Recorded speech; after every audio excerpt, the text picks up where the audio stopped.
Hello నమస్తే, welcome to plus TV. నేను Alankrita. So big boss నిన్నటి రివ్యూ చూసుకుంటే వరస్ట్ ఆఫ్ ది వరస్ట్ అనిపించింది. ఎందుకు అనిపించిందో నాకు తెలీదు. అసలు జనరల్గా బిగ్ బాస్ ఐడియాలజీ ఎలా ఉంటుంది, రెండు గ్రూపులుగా ఫామ్ అయిపోయి వాళ్ళు వీళ్ళు కొట్టుకోవాలి, వీళ్ళు వాళ్ళని కొట్టుకోవాలనే ఇంటెన్షన్ థాట్లో ఉండి అప్పుడు మనకు బాగా రేటింగ్ వస్తుంది రా నాయన అని చెప్పేసి వాళ్ళు ఏదో ప్లాన్ చేస్తే, అంతకుముందు ఈ కామనర్స్ ఎవరున్నారో వాళ్ళని హౌస్ ఓనర్స్ చేసి మిగిలిన సెలబ్రిటీలని 10 nights అంటే వీళ్ళకి చాకరీ చేయించుకునే విధంగా చేయించిండు. బట్ ఏం జరిగింది, ఇప్పుడు ఈ హౌస్ ఓనర్స్ వీళ్ళు అయిపోయారు, 10 nights లాగా కామనర్స్ అయిపోయారు. అంటే వీళ్ళు సెలబ్రిటీలు వీళ్ళకి ఎక్కడ బ్యాడ్ నేమ్ వచ్చిద్దానా, లేకపోతే మాకు జనాల్లో ఎక్కడ నెగిటివ్ అయిపోద్దా అని చెప్పేసి అసలు వాళ్ళని అలా ట్రీటే చేయట్లేదు. ఒకడికొకడు అన్నాలు తినిపించుకుంటారు, లగ్జరీ లైఫ్ ఎంజాయ్ చేస్తారు. నాకు అర్థం కాదు. వాళ్ళు కామనర్స్ హౌస్ ఓనర్గా ఉన్నప్పుడు వీళ్ళని ఎంత టార్చర్ చేశారు. ఒక చిన్న ముద్ద ఎవరిదన్నా ప్లేట్లోకి తినిపిస్తే దానికి కూడా పర్మిషన్ తీసుకొని తినిపించాలని ఎంత టార్చర్ చూపించారు. కనీసము ఒక దోసకి, ఒక యాపిల్కి, ఒక బనానాకి కూడా అంత గొడవలు చేసి ఇంట్లో చర్చలు పెట్టినప్పుడు వీళ్ళు అసలు ఏం గేమ్ ఆడుతున్నారు. మొన్న ఫస్ట్ వీకే డోస్ పెంచారు నాగార్జున గారు అనుకుంటే, సెకండ్ వీక్ ఇంకా డబుల్ డోస్ పెంచినా వీళ్ళకి ఇంకా బుద్ధి రాలేదనిపిస్తుంది. అండ్ పాయింట్లోకి వచ్చేస్తే ఇంకా వీళ్ళు ఇంతే మారరు. వైల్డ్ కార్డ్ ఎంట్రీస్ రేపో ఎల్లుండో ఉంటాయి ఖచ్చితంగా. ఈ అగ్ని పరీక్ష ఓల్డ్ కంటెస్టెంట్లు ఎవరున్నారో వాళ్ళైతే రాబోతున్నారు. సో అప్పుడైనా ఇంకేమైనా మారొచ్చేమో గేమ్ విధానం. సో మొత్తానికి ఓవరాల్గా ఇందులోకి వెళ్ళిపోతే జనరల్గా డెమోన్ కాదు, నాకు అర్థం కాదు. రీతు ఎప్పుడు ఏడ్చినా కానీ నాకు అసలు ఎందుకో ఫేక్గా ఏడుస్తుందేమో అనిపిస్తుంది. అంటే బయట జరిగే ఇష్యూల వలన నాకు ఆ ఇంపాక్ట్ కలుగుతుందా, లేకపోతే మీకు కూడా అట్లనే అనిపిస్తుందా, నాకు అర్థం కావట్లేదు. ఏడ్చేది కొంచెం ఉంటుంది కానీ ఎక్కిలు పట్టేది ఎక్కువ ఉంది. నాకు అసలు అది నమ్మాలా నమ్మొద్దా అర్థం కావట్లేదు. మీరు అందరూ అనుకోవచ్చు ఒక అమ్మాయి ఇట్లా ఎందుకు అంటుందని చెప్పేసి. ఆవిడ ఎందుకు నామినేట్ అయిందో, ఆవిడ కంబ్యాక్ గట్టిగా ఇస్తానని చెప్పేసి నామినేషన్లలో గ్రూప్ డిస్కషన్ జరిగినప్పుడు ఎందుకు పెట్టిందో కూడా నాకు అర్థమైంది. ఎందుకు అని అంటే పవన్ డిమాండ్ ఖచ్చితంగా సేవ్ చేయడానికి ఇస్తారు ఛాన్స్ అని చెప్పేసి, డిమాండ్ నన్నే సేవ్ చేస్తాడని చెప్పేసి ఆ కాన్ఫిడెన్స్తోనే ఆవిడ నామినేషన్ వేసుకుందనమాట. సో డిమాండ్ చూస్తేనేమో శ్రీజాని సేవ్ చేశాడు ఫైనల్గా. ఇప్పుడు ఏమైంది, నేర్చుకుంటూ కూర్చుంది. బట్ ఆ బాధ ఏం లేదు తెలుసా, కనీసం దాన్ని కొంచెం సేపు కూడా క్యారీ చేయలేకపోతుందా. మళ్ళీ వెళ్ళి డెమాన్కి అతుక్కుంటుంది.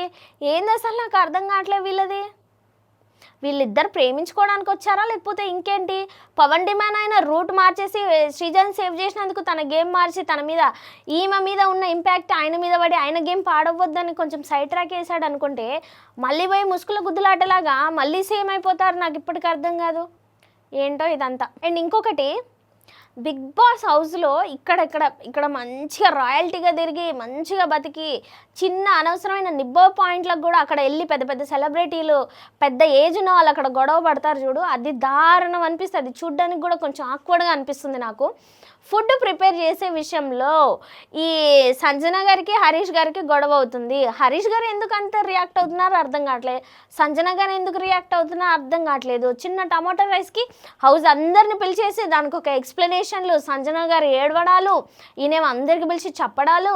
అసలు ఇది కరెక్టే అంటారా, నాకు అర్థం కావట్లేదు. ఏమో వీళ్ళకే వదిలేయాలి. ఇంకొకటి తనుజ గారి భరణి గారి పాయింట్లో తనుజ గారు కొంచెం అప్సెట్ అవ్వడం అయితే జరిగిందనమాట. బట్ అంటే భరణి గారు మాట్లాడారు, యాక్చువల్గా పాయింట్ తీసుకురావాలి. ఎవరో ఒకరు స్టాండ్ తీసుకోకపోతే, ఎవరో ఒకరు మాట్లాడకపోతే ఎవరు మాట్లాడతారు. కానీ తనుజ ఏమంటుంది, నువ్వెందుకు తీసుకుంటున్నావు నాన్న మధ్యలో అంటది. మాట్లాడాలి కదా ఆయన. అసలు పెద్ద అయినా గౌరవం ఎవడైనా ఇస్తున్నాడు ఆయనకు? అసలు మినిమం మెయింటెనెన్స్ ఎవరైనా చేస్తున్నారా? తన పాయింట్స్ పెట్టాలా పెట్టకూడదా అని చెప్పేసి ఎదుటి వాళ్ళు చెప్పేస్తుంటే ఇంకేముంటుంది చెప్పండి. అండ్ ఇంకొకటి, బిగ్ బాస్కి తనుజకి బిగ్ బాస్ కాఫీ పౌడర్ పంపించారు. సో బట్ అది సంజన గారికి లింక్ పెట్టారనమాట. తను కాఫీ పౌడర్కి ఇవ్వాలి అని అంటే ఏదైనా ఒక టాస్క్ కానీ చేసి ఎంటర్టైన్మెంట్ చేసి ఇంప్రెస్ చేయాలని. బట్ క్యూట్గా చేశారు. బట్ ఈ విషయంలో ఇమ్ముకి తనుజకి కూడా గొడవ అయిపోయింది. అంటే వీళ్ళిద్దరి మధ్య మంచి ఫ్రెండ్షిప్ ఉన్నా నన్ను పిలవలేదు అని చెప్పేసి ఇప్పుడు ఇమ్ము వర్షన్లో పవన్ని లోపల తీసుకెళ్ళింది, నన్ను పిలవలేదు అని చెప్పేసి మళ్ళీ రాగానే అడిగితే వెళ్ళలేదన్నమాట. సో ఇదొక cute type of friendship.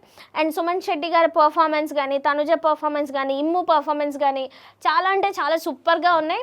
And ఇమ్ము ఏదో ఒక విధంగా రోజుకు ఒక ఎంటర్టైన్మెంట్ ఇవ్వాలి, మనం ఏదో ఒకటి చూపించాలి ఇక్కడ టాలెంట్ అని చెప్పేసి టైం దొరికినప్పుడల్లా, గ్యాప్ దొరికినప్పుడల్లా, మార్నింగ్ బ్రేక్ఫాస్ట్ అయిపోగానే, లేదంటే ఆఫ్టర్నూన్ 3 o'clock తర్వాత టైం దొరికినా కానీ వెంటనే రోజు, మొన్నేమో ఉప్పల్ బాలు క్యారెక్టర్ వేశాడు చాలా క్యూట్గా. అండ్ ఇవాళ వచ్చేస్తేనే మచ్చా క్యారెక్టర్ క్యారెక్టర్ చాలా క్యూట్ అనిపించింది నాకైతే. మంచి ఎంటర్టైన్మెంట్ చేస్తున్నారు, హౌస్లో కొంచెం సేపు అందరూ నవ్వుకుంటున్నారు అనిపించింది. అదొకటైతే బాగా అనిపించింది అనమాట. అండ్ ఇంకొకటి బిగ్ బాస్ యాపిల్ ట్రీ పంపించారు. యాపిల్ ట్రీ పంపించి అందులో విత్తనాలు ఉంటాయి కదా, అన్ని కొన్ని కలర్స్ ఇచ్చారనమాట. అందులో ఎవరైనా ఎక్స్చేంజ్ చేసుకోవాలి అనుకుంటే ఎక్స్చేంజ్ చేసుకోవచ్చు అన్నప్పుడు రీతు, శ్రీజ, ప్రియా ముగ్గురు ఎక్స్చేంజ్ చేసుకుంటే వాళ్ళకి బ్లాక్ నట్స్ వచ్చినాయి అనమాట.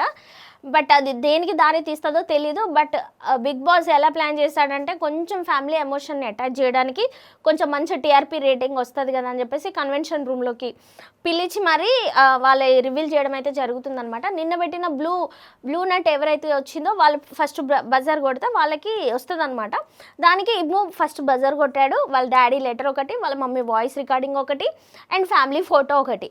ఏంటంటే నాన్నగారు లెటర్కి 45-50 ఉంటే మమ్మీ దానికి 35, ఫోటోకి 25 కాబట్టి అందరికీ ఛాన్స్ వస్తుంది, బ్యాటరీ ఉంటాయని చెప్పేసి ఇమ్ము చాలా చక్కగా ఆలోచించి ఫోటోనే కావాలని చెప్పి ఫోటో పిక్ చేసుకున్నాడు అనమాట.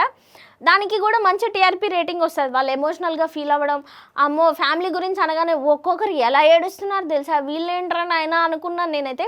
మేబీ ఆ సిచ్యువేషన్, ఆ హార్మోనీ కానీ, ఆ గొడవలు కొట్లాటలు మన వాళ్ళు అనేవాళ్ళు ఉంటే బాగుంటుంది అన్నప్పుడు ఫ్యామిలీ గుర్తొచ్చేస్తుంది సడన్గా. మంచి బిగ్ బాస్లోకి వెళ్తే నిజంగా అన్ని వాల్యూస్ తెలిసి వస్తాయి, at the same time family value కూడా తెలిసి వస్తుంది. చాలామంది తెలియని వాళ్ళు వెళ్ళి తెలుసుకొని బయటకు వచ్చిన వాళ్ళు కూడా ఉన్నారు అందులోంచి. అండ్ ఇంకొకటి రీతుకి చికెన్ ఇష్టం అని చెప్పేసి కన్ఫ్యూషన్ రూమ్లోకి పిలిచి, నీకు చికెన్ ఇష్టం కదా తినాలంటే ఏదో ఒకటి చెప్పాలంటే హౌస్ సీక్రెట్లు అన్నీ చెప్పేస్తుంది, ఎవరెవరైతే పర్సనల్గా షేర్ చేసుకుంటారో అవన్నీ. అండ్ ఇంకొకటి ఇంకా చెప్పట్లేదు, ఇంకా కావాలి సీక్రెట్స్ అంటే, బిగ్ బాస్ నాకు ఈ చికెన్ సాయంత్రం పెట్టండి, నేను మళ్ళీ సీక్రెట్స్ అన్నీ కనుక్కొని వస్తాను అని చెప్పేసి అందరి దగ్గరికి వెళ్ళి ఆరాలు తీసుకోవడం అయితే జరిగిందనమాట. తీసుకుంటుంది కూడా. బట్ ఫైనల్గా ఒక ఇమ్ము ఫోటో వచ్చింది, మంచి ఎమోషన్తో ఎపిసోడ్ అయితే ఎండ్ అయిపోయింది. మరి ఈరోజు ఏం జరుగుద్దో చూద్దాం. Please do subscribe our channel, like and share and comment. Thank you.